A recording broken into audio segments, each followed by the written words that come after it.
سەردانی ئیبراهیمی ڕەیسی بۆ شاری سنە.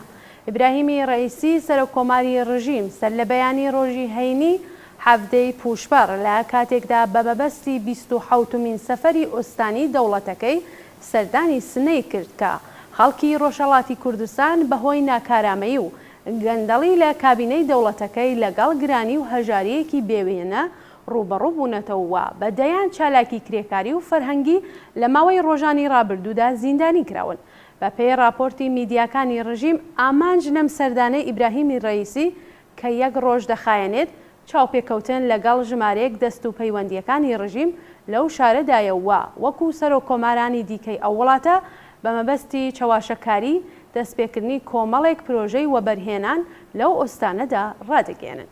جێگەی ئاماژەیە لە ماوەی ڕۆژانی ڕابردوودا سەرلەشکەر باقری فەرماندەی باڵای هێزەکانی کۆماری ئیسلامی سەردانی شاری سنەی کردو لە دوای سەردانەکەی ناوبراو کۆمەڵێک چەکی قورس و کەرەستەی سەربازی بۆ سنوورەکانی ڕۆژهەڵاتی گوازراوەیە.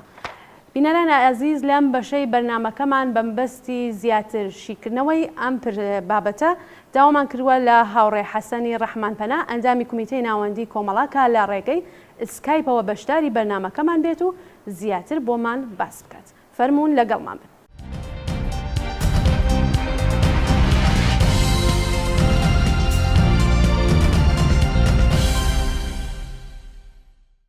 هاوڕێ حەسەنم کاتتان باش، زۆر بەخێر بن بۆ بەرنامەی لێکدانەوەی هەواڵی ئەمڕۆی تەلەڤیزیۆنی کۆمەڵا. پرسیارەکەم ئەوەیە کە ئامانجی هاتنی ئیبراهیمی ڕەیسی بۆ کوردستان چییە؟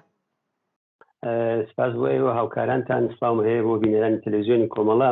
ئەوەی ڕاستی بێەوەی کە خۆیان پێی دەڵێن ئەمە سەفەرهای ئۆستانیە کە ڕەیسی بۆ هەر کام لە ئۆستانەکان دەچێت، بەڵام حتمەن ئاگاداری ئەوەیش هەن کە ئەو سەفەرانەی کە ڕەیسی بۆ ئۆستانەکانی تر کردوێتی باتەوەجۆ بە کارنامەیەکی ڕەش کە لە ماوەی یەک ساڵی ڕابردووی دەسەڵاتدارەتیدا لە خۆی نیشانی داوە، چ لە بواری ئەعدامەکان، چ لە بواری سەرکۆت، چ لە بێمارتی ژنان، چ ئەو فەزای ترس و خۆف و خەفەخانەی کە ڕێی خستووە لە هەموو جێگای لەگەڵ دژایەتی بەرەوڕوو بووە.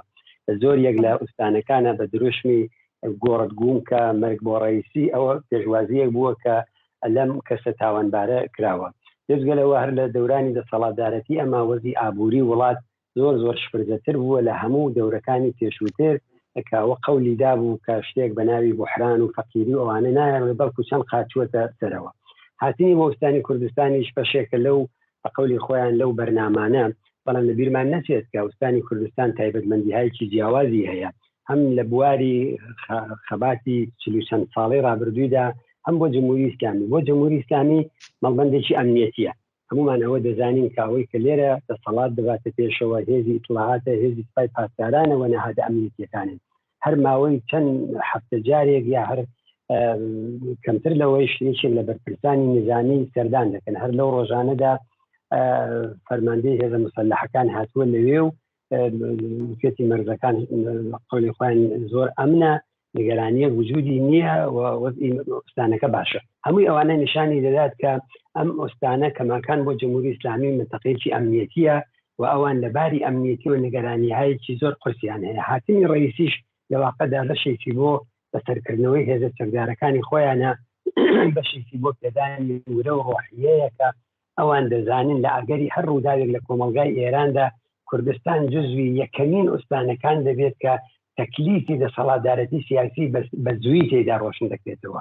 بە چەند دلیلێکیشی ئەوەی کە خەڵکەکە بە عام کەمایەتێکی زۆر چکۆلەی لێ دەرکێکە لە دەست و پەیوەندەکانی خۆیان کە ئەوانی شرایطە حەساسەدا، ئەوانەی کە غیرە بوومین دەڕۆنەوە شوێنەکانی خۆیان، ئەوانەشیان کە بوومی بن حتمەن فکرێ بە حاڵی خۆیان دەکەن. ئەکسەریەتی مطلقی ئەو خەڵکە لە دژی جمهوری ئیسلامی. ئەوە تایبەتمەندیی ئوستانی کوردستان. تایبەتمەندیی تری ئەوەیە کە ئەم خەڵکە لە ئەرزی ئەم 43 ساڵەدا هەرگیز سەریان بۆ جمهوری ئیسلامی دانەنەواندووە، سەرەڕای هەموو تاوانەکانی کوشتەبڕەکانی جنایەتەکانی سەربەرز ماونەتەوە. تایبەتمەندیی تری ئەوەیە کە لێرە ئەحزابی سیاسی هەن، ڕاست و چەپی کۆمەلگا هەیە، هێزەکان پێگەی کۆمەڵایەتیان هەیە، و لە ئەگەری شلبوونی فەزای استبداد و دیکتاتۆریدا لەو منتەقە فەوری ئەوانە جێگای دەگرنەوە.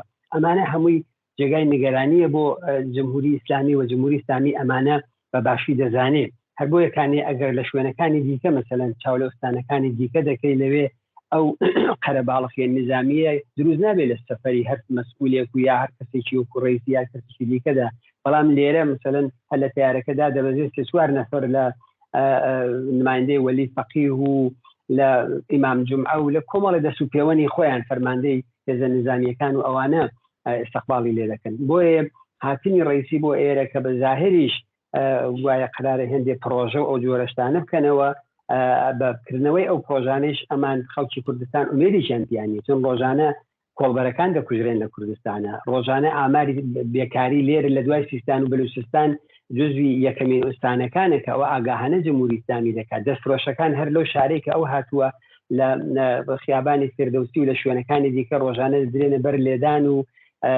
بێحورمەتی هێزە سەرکوتکەرەکانیان فەخر و هەژاری لەو پەڕی خۆی دایەتی و جنایەتکارێکی ئاوا کە دێتە کوردستانەوە لەگەڵ وەزیەتێکی ئاوا بەغیرت کۆڵێ وعدە و وعیدی درۆینەی بێناوەڕۆ هیچ شتێکی دیکەی بۆ خەڵکی کوردستان نییە بەڵام بە دڵنیاییەوە نفرەت و بێزاری زیاتری خەڵکی کوردستان بە شوێن خۆی دادێنێ و من لام وایە ئەم سەفەرە هیچ دەستکەوتێکی نەبوو ڕژیم دەبێت نەبوو خەڵکی کوردستان دەبێت بەڵکو ئەو بەدەستی خاڵی دەگەڕێتەوە خەڵکی کوردستانیش نفرەت و بێزاریان لەم تاوانبارە و باقی تاوانبارانی دیکەی جمهوری ئیسلامی زۆر لە جاران زیاتر دەبێت.